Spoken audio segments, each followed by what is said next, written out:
Ассалаумағалейкум, құрметті біздің арнаның көрермендері.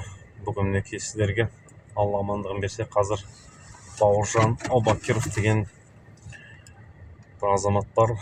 Көптеген қойлар ұстайды, жақсы қошқарлары бар деп естідім.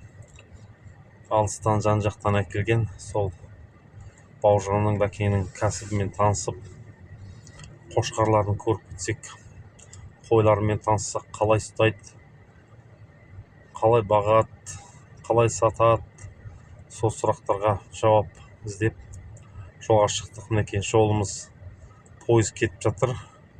Сол уақытты пайдаланып, кімге баратқанымызды, не үшін баратқанымызды айта кетейін деп отырмын. Ендеше қазір Алла қаласа сәл-пәлден кейін бәкеңнің үйінде жолығамыз. Мінекей Пушкин аға өттік. Мінекей бәкеңнің өзі жүр екен сыртта. Кетіп қалдық. Бисмилла деп үйіне. Мінекей. Ассалаумағалейкум бәке. Амансың ба, қалайсың? Шүкір. Сол келіп қалдық ептеп. Аман-есен. Шүкір Алла деп, иә. Ат-көлік аман. Аман аха. Бәкеңнің ауласы қорасына келіп қалдық. Бәке, мыналар сабан және шөптер ғой, иә? Қанша рулон жатыр мұнда? Мұнда сабан 60 рулондай, ар жағы 70 па 80 ба шөп ар жағы. Бұлардың бәрі тек қойға ма? Қой, қарамал бар аздап. Қарамал бар, иә. Жылқылар бар шығар. Жылқы енді жабағылар қолда, бер жақта тұр. Мына жақта жабағылар ана тұрған. Қазір оған да барамыз. Ал ендеше бәке, бірінші қойға өтейік. Біздің бүгінгі тақырыбымыз қой туралы. Иә. Ал бәке, енді мінекей бүгінгі біздің тақырып негізі қой туралы болған. Қой туралы түсірдік, жылқы туралы түсірдік. Енді қарамал әртүрлі кәсіп, соның бәрін түсіріп, кім қандай кәсіппен айланысып жатыр, қандай мал пайдалы, сол жөнінде болмақ. Сізде мұнда қанша қазір қой тұр? Қанша қой ұстайсыз? 80 бастай. 80 бастай қойлар. Мына қойларын мен қарап тұрмын. Мынау бәрі бойлары бойшаң екен, бойшаң. Енді бәке, мынау ең бірінші бізге маңыздысы, өзі менің қошқарларды, құйрықты қошқарларды жақсы көремін. Сондай бір құйрықты қошқарлар бар ма? Қошқарларды қазір көрсетемін. О, басқа жақта, иә? Мыналар бәрі аналықтар ма бұлар? Мынау саулық, ұсақтар ғой, енді ұрғашылар. Ұрғашылар, иә? Осы 80 қой жылда 80 болып тұра ма саны, или көбейе ма, или бір стабильно бір 80 бас бола ма? Ол кейде азаяды, кейде көбейеді. Енді әрқайсысы қалай жылға байланысты. Ол тамақ жағда оны 2 жыл бұрын сол жем-шөп тапшы болып қиналғанбыз, кішкене азайтқанбыз мал басын. Сол былтырғыдай алып қалдық. Кішкене өсірейік деп. Дұрыс. Енді мынау сізге қой ма, жылқы ма, қарамал ма, қайсы малдың пайдасы көп деп ойлайсыз? Пайдалы енді. Әрқайсының пайдасы бар ғой, дегенмен де сіз үшін пайдалы. Секе, міне өзім жақсы, қойды жақсы көремін. Өзі бала кезімнен қой ұнайды өзіме. Енді әр малдың енді орны бөлек қой. Жылқы да жақсы, сиыр да жақсы, сол сауып сүтін ішсе. Бірақ та қой ұнайды осы. Қошқарларды 2 жылда бір айырбастаймын. Атама жақсы болса. Атамал жақсы болу керек. Қан ауысып тұру керек қой. Қан ауысып, қан жақындап кетсек, ол өзіңіз білесіз. Кішірек көп. Малдың сапасы болмайды. Сапасы болмайды. Дұрыс, ата малды ауыстырып тұру керек. Мысалы айғырды да, бұқаны да, қойды, дұрыс. Бәріміз мал ұстағасын, оны білеміз о жағын. Еділбай қошқар қосқам осында. Содан кейін 2-3 жыл Гисар қошқар алып кеп қосып жүрміз. Гисар қошқар, иә? Сол мұна солардан енді тарағандар бұлар, иә? Тарағандар, иә. Өйткені соны көріп тұрмын, өйткені бұлар бойшаң. Негізі анау қазақи қоймен Гисарды қосқанның ортасына мінекей сөреуні негізі аналықтар қазақи. Осы жақтың қойлар ғой. Аналықтар, иә, енді. Солардан міне қошқар гисар қосқанда все равно ірі бойшаң Кішкене не тұқым жақсарып жатыр. Мынау енді қазір етке сатсаң да салмақ береді. Товарный вид деген болады, мысалы сатуға тоқтылардың өзі қой секілді, қойлардың өзі әжептәуір мысалы мына үлкен қойларды сен етке тапсырасыз ғой, сонда осы үлкен қойлар бір қанша килограмм ет береді? Сол 30-ның үсті ғой, 35. 30-35 кешен береді. 35, 38 береді. 39 деп айтуға болады. Тоқтылар мұнда сол 25, 27, 31-ге дейін тоқтылар береді, иә, салмақ береді. Екі жағынан кірет өздері. Иә, мынау оттық енді қоймалы, ол бас сиса болды ғой, бір-біріне зияны жоқ. Анау жылқы сияқты тебіспейді, мысалы. Иә, анау ешкі бір-бірін сүзеді ғой. Иә. Мұнда енді орта есеппен алғанда 18-20 бас осы жерге тұра қап сиып жейді, да, сияды. Сол сізде неше оттық тұр мұнда? Былай екеу тұр ғой міне. Мынау ағашпен істелген үшеу. Ол бұрынғылар. Ане біреу бар 4-теу, не біреу 5-теу, плюс мына жерде 6. Жем салатын мұнда кіріп көрейік. Тамаша. Мынау төбесі жабық мінекей. Мынау қандай күшті. Міне специально серген қаншама басқа мінекей. Міне тұр. Енді былай мына жағына көрсетіп жіберейін. Мінекей. Ал енді мынау құрметті көрермендер, бүгінгі түсіріп атқан түсіріліміміздегі Бауыржан Аубакиров деген азамат, бұл кісі кезінде көптеген кәсіппен айланысқан, қазір да айланысады. Әкім болып та істеді, Баймырза ауылының әкімі болып істеді. Степняқта Біржан Сал ауданында қандай? Ауыл шаруашылық бөлімінің басқарды. Ауыл шаруашылық бөлімінің басшысы болды, бастығы болды. В общем, өзі кәсіпкер, өзі жаңа үкімет саласында да енді мінекей өзінің үйде бос жатпай, қосымша мінекей малдарында қойларын осындай асыл тұқымда жаңағындай жақсы сапалы, бойы биік, денесі үлкен гисар секілді қойларды ұстап, мінекей осы бала шағасын асырап жүріп жатқан жай бар. Енді сол бүгін әдейілеп бәкеңнің осында жақсы қойлары бар деп естіп, неге халық көрмеске, не жақсылықпен бөліспеске деп сол мақсатпен бүгінгі мынау қазір ауыл шаруашылығын жақсы көретін халық көп. Жаңа азарт дейміз ғой, қоймен ауыратын адамдар болады, қошқармен, біреу жылқымен ауырады деген секілді. Өзіміз қоймен ауырамыз ғой. Сол енді құрметті көрермендер, жаңағы міне ауласын, қорасын көрдіңіздер. Ана жақта жеке мынау ашады, жем жейді, бер шығады. Мына жақта шөпте тұрады. Енді қойға негізі қыстың күні далада тұрған жақсы. Бұлар жаңағы салқынды ұнатады, қой мен жылқы. Енді бұларға жаңа күзде, көктемде бір жұрттар ивермек салып жатады. Сіз ивермек саласыз ба? Саламыз. Ивермек, иә. Неше мезгіл, 2 рет па, 1 рет па? Сол мынау екі уақ қой. Сол көктем, сол күзде. 2 уақ, иә, 2 рет. Енді ол ивермекті мынаның дозасын салмағына байланысты салады, иә? Салмағына байланысты 50-50-ге бір кубик қой. 1 кубик 50. Тоқтыларға енді мыналарға негізі үлкендерге, үлкен қойлар қанша салынады? Мыналарға 1,5 кубик салынады. 1,5 ғой. Тоқтыларға 1 жете ме? Тоқтыларға 1, енді сол кенже туғандарға енді бірден аздау. Сол бірден аздау. Ивермек салынады. Денесіне қарай, соны күйіне қарай деген сияқты. Енді бұны ивермекті жаңағы буаз қойлар болады. Соларға қалай? Буаздарға салуға болмайды. Өйткені қозы тастауы мүмкін. Қозы шалатуы мүмкін. Енді оның бәрін желін ұстап көресіздер ғой. Буаз күйін көріп, соған байланысты. Енді қиындық тудырмай ма? Осы мынау бәріне 80 басқа ұстап алып, бәрін ұстап алып дегенде құлатып, өзіңіз білесіз, 2 ұл бар ғой. Ұлдар бар, өсіп қалдық. Аллаға шүкір. Солар көмекші ғой. Әрине. Жалғыз кісінің қолына не келеді? Әрине.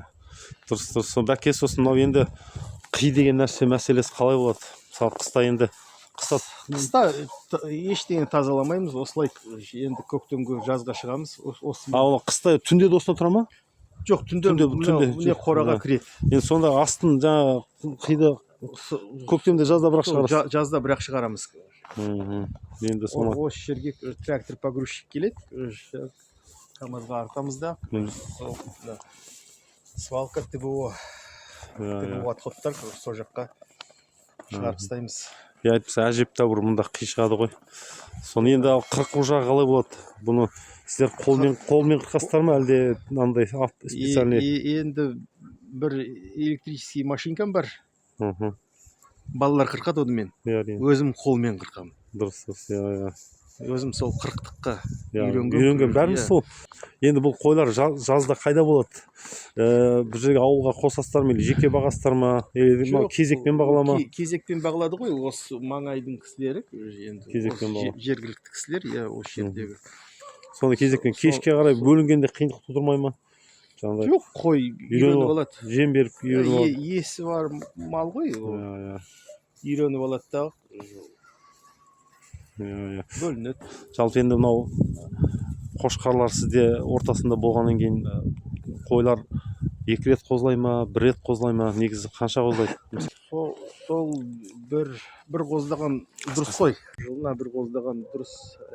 2 қоздаған қой әбден бітіп кетеді. Да? Күйе қалмай. Ондай бар. 2 қоздайтындар.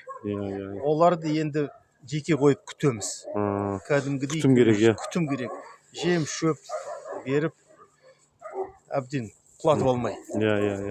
Негізі жаңа төлге қызығып, о 2 рет қоздайды деп не ол дұрыс емес дейсіз ғой. Негізі бір қоздатса қой сапалы болады, қозда сапалы болады. Қозда сапалы болады. Енді ол егер 2 қашып кетіп 2 нетсе, жақсылап жемдеу керек. Жемдеу керек. Жем шөбі алдында үзілмей тұру керек. Сосын мына жерде сізде қойлар егізден әкеле ма, или жалқы бір-бірден ба? Сосын жаңағы көбінесе қалай енді? Егізден де бар. Егізі. Ол қошқарға байланысты. Енді қыста мына жерде далада қозақ қалып, қозар қатып қалмай ма? Ана тоқтылар болмаса, әйтпесе үлкен қойлар паналап қораның ішіне кіріп қоздайды. Өздері біледі, есік ашық тұрады ғой. Есік ашық. Тұз мұнда немене бірдеңе бар ма? Жалайды. Тұз үзілмейді. Үзілмейді тұрады. Қой жаз бойы жалайтын тұз да бар. Содан кейін анау шелектің ішінде тұз тұрады. Ана ағаштың ішіне ағаш ыдыста жатады, иә? Ыдыста жатады, иә. Малдарға білем, ашылап жүнін, бір-бірінің жүнін жейді. Сосын жаңағы енді мынау қазір енді қыс мезгілінде көп не өте қоймайды қой. Қара малдың еті стабильно қысы жазы ол өте береді, сата бересің. Жылқының еті де былай қарасаң тоже туған күн болады, мынау қонақ келіп қалады, жылқыда өтіп тұрады стабильно. Енді мен байқап жүрмін, осы 5 жыл ет дүкенін ашқаннан кейін осы қойды қыста дұрыс өтпейді. Осы себебі неде? Қыста көп халық или бәрінде соғым сойып алғасын ба? Соғым сойғаннан ғой, әйтпесе. Содан ба, ұшым қыста қой көп өте қоймайды. Сол енді сіз мына қойларды вообще сататын мезгіліңіз қай кезде сатасыз? Қыста сатасыз ба? Жазда ғой. Кафелер. Шашлыктың кезі. Шашлыктың кезі. Өзіңізге де тапсырып жүрдім. Оптым дейді ғой. Негізі мен байқап жүрмін. 20-30 қанша бар, сондай клиенттер бар. Оптым олар. Келеді да, енді домалақ бағамен. Сонда домалақ баға дегенде тоқтылардың бағасы қаншамен сатасыз? Орта баға сол 50 ғой. 50 мың, иә? 50 мың. 70-80 мың ғой. 70-80 мың, иә. Енді біздің жақта негізі мен өзім ойлаймын, қыстың күні қойды сатып керек емес. Қыста қойдың бағасы жоқ. Қазір килограммын мен жігіттерге хабарластым. Килограммын қазір мистиктерге хабарластым. Қойдың бағасын қаншамен алып деп 1900-бен аламыз дейді. 1900-бен қазір қойды обал. Жалқы енді қазір. Обалдағы өйткені мынау бізде көрдіңіз бе? Мәселе қандай?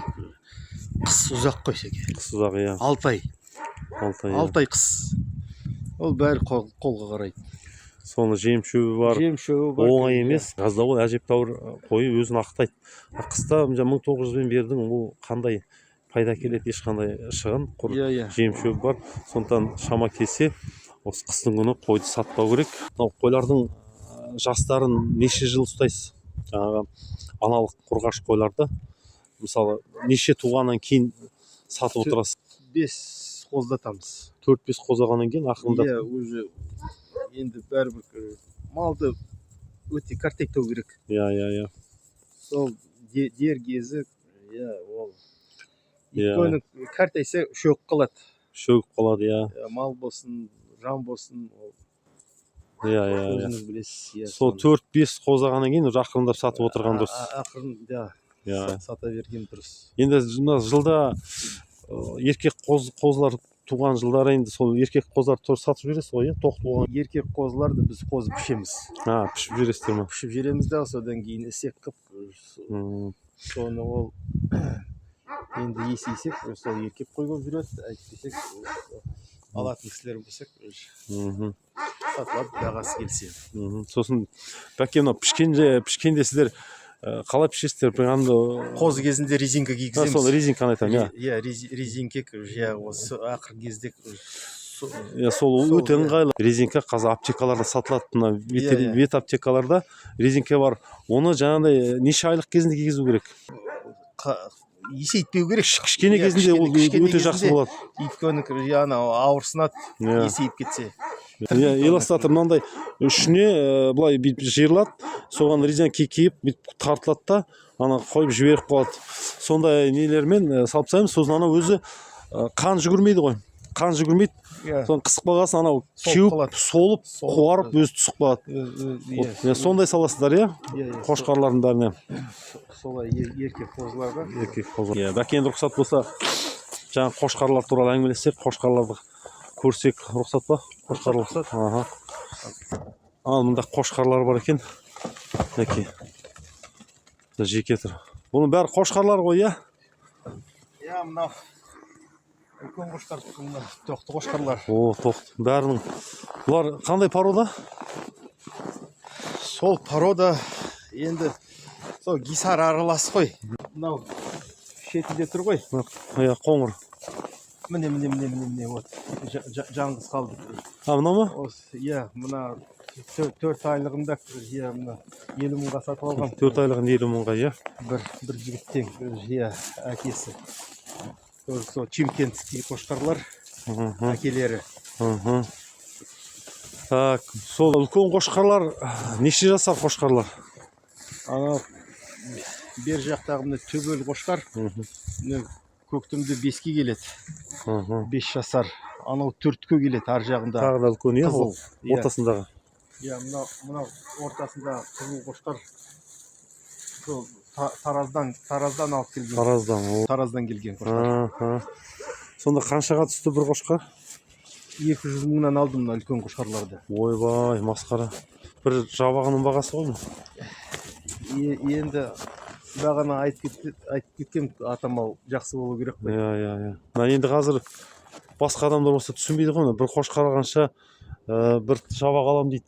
Ал енді мына қойды түсінетін, атамалдың қадірін білетін, қойдың сапасын білетін адам мынау 200 мыңды қымбатсынбайды. Тұрғандар не себептен жеке тұрғылар? Қойларды қашып жүрмесін деп? Қойларды қашып жүрмесін деп. Бөлектеп қоясыз, Бөлектеп қоям, содан кейін енді көктемде сол жазғы тұрым қосамыз. Өйткені қойлар бір уақыт қоздайды ғой. Бір уақытта қоздайды, Бір уақытта. Қазір мыналар бірге жүрсе, онда сол май, июнь, 6-7 айда қоздай береді ғой. Ондай болмау үшін, мынау қазір көктемге дейін қоздатып алып, содан кейін қайтардан да жібереміз. Енді осының барлығы қошқарлыққа қалып тұр ма, или бұл ішінде сатылатындар бар ма? Сататындар бар? Жалпы сіз енді мынау 80 қойған неше қошқар қалдырасыз тайсыз бұршы? 4-5 бас қалады. 4-5 бас, сол бәрін қашырады, Тамаша. Тараздан келген қошқар, Чимкенттің қошқары. Мыналар көп, мыналар гисарский, бірақ та кім айтады гисар, афганский гисар деп. Енді кім білсін? Бәке мынау енді осы 80 бас қойлар бар, қошқарлар бар. Осыған негізі қанша жем кетеді? Жаңағы арпа бересіз ба, қандай жем бересіз? Арпа да береміз, бидайдың ақ отын береміз. Қандай қолға жем түседі, соны бере береміз. Қандай, иә. Мүмкіндікке байланысты. Жем үзілмейді мыналардың ауыздарынан. Жалпы это бір басқа 1 килограмм деп есептеймін мен. Бір басқа 1 килограмм. Күніне ме? Күніне. Көп жейді дегенде секе мынау біздің Макинка өңірінде білесіз қой, жайылым жағы нашар екен. Нашарлау, иә. Иә. Бізде міне құрметті көрермендер, біздің мынау Макинканың жанында көбінесе мынау птица фабрика, құс фабрикасы бар, жаңағы ауылдар бар, егіндері бар, көптеген. Бізде жайылым жағы кішкене аздау. Енді сондықтан енді малдар күйі жоғалмасын деп. Мынау бір қойға 1 килограмм деген өте жақсы берілген.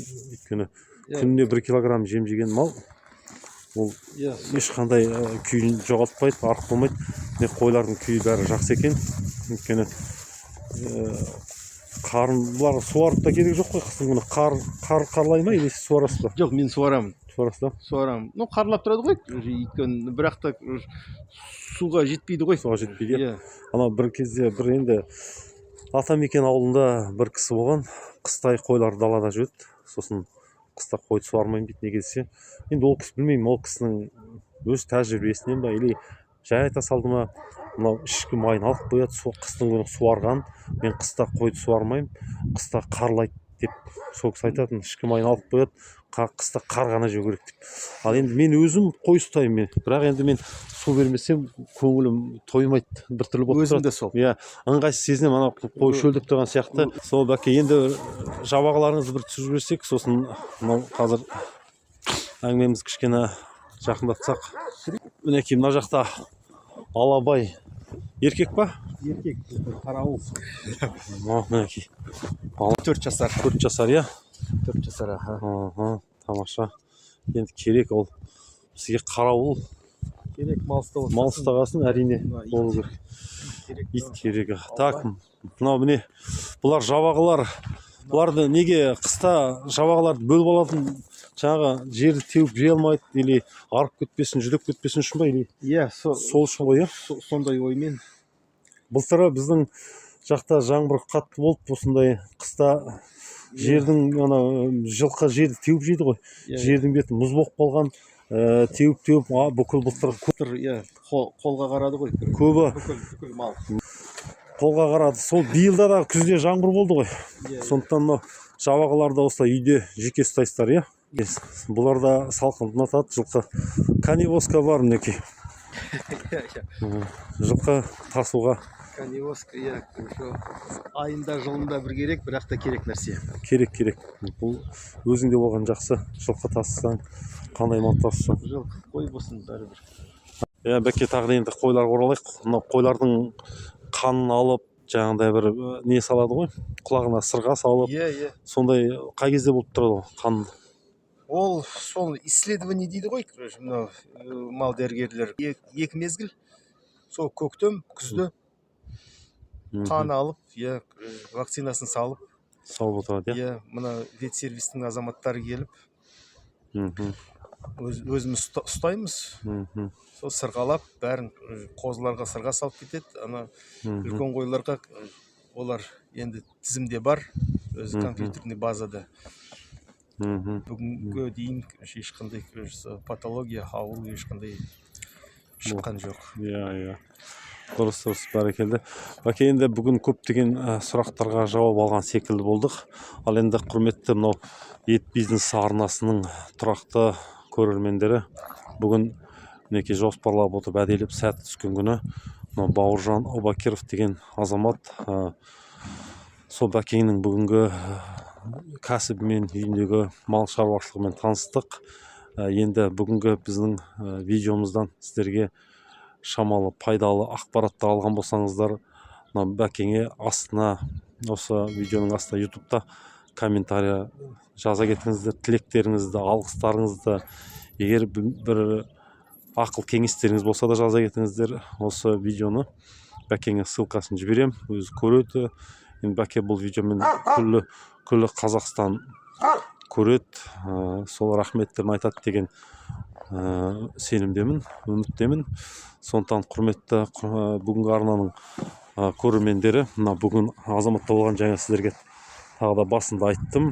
Өзі жаңа ауыл әкімі болып істеді. Мына Біржансал Степняк деген бізде аудан бар. Сол ауданда жаңа қандай ауыл шаруашылығы бөлімінің бастығы болып істеді.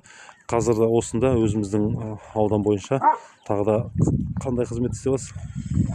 өсімдік қорғауда. Өсімдік қорғау бөлімінде істеп жатыр. Сондықтан бәкең мінекей мемлекеттік жұмыстармен қатар осындай өзінің үйдегі ауыл шаруашылық, мінекей мал шаруашылығымен де айналысып тіршілігін істеп жатқан мықты біздің ауданымыздың беделді, мықты, абыройлы азаматтардың бірі. Сондықтан бәке енді мынау көпшіліктің атынан сізге бүгінгі мынау сұхбатыңызға көп рахмет, алғысымызды айта келіп, бүгінгі түсірілімімізді аяқтайық. Енді құрметті көрермендер, келесі тағы да жақсы видеоларды күтіңіздер. Біздің арнада болыңыздар, бізбен бірге болыңыздар, сау болыңыздар.